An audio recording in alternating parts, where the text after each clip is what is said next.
Welcome to the lesson on constructing bisectors. In this lesson, we will take a look at the properties of a bisector and how we can make one as they relate to lines and angles. Now, a bisector is a geometric figure that cuts another figure into two equal parts. A bisector can take the form of a segment that cuts another segment or an angle in half. We can use bisectors to then create exact shapes with precision. The first thing we'll take a look at is a segment bisector. How do I cut a line of a known distance in half? So I'll start off this construction by making any line segment I want, and we'll give that line segment definitive endpoints A and B. And I'll start off by opening up my compass to what looks like more than halfway, and make an arc above my segment and make another arc below my segment. So two arcs all from point B.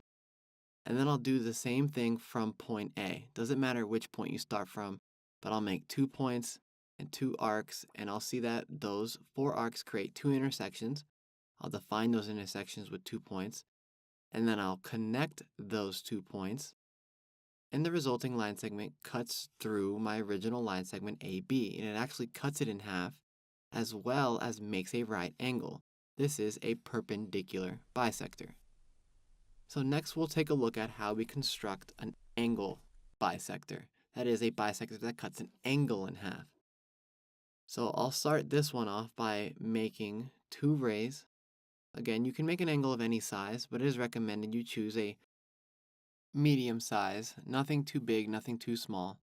So I'll go ahead and make 2 other points to complete my angle, points B and point C.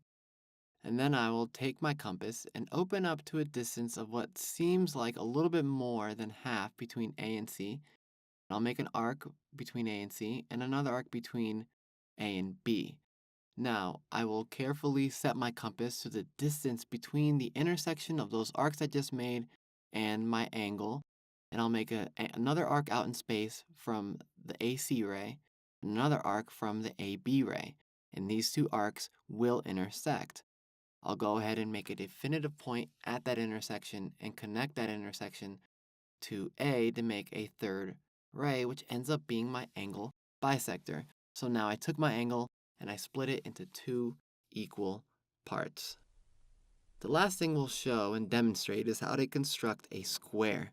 Now you might think you can make a square just by connecting lines that we know are all equal, but how do we actually make sure the lines are the same, the angles are all 90 degrees?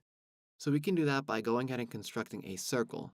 Now a circle might take a little bit of practice with the compass, but the compass is actually intended to help us make circles. I can use the compass distance setting to make a circle of any size. I'll choose one that's, again, not too big and not too small. I'll carefully make the circle around my 1 point, no set radius, and once I have my circle, I'll carefully put a diameter through the center of that circle and put endpoints on that diameter.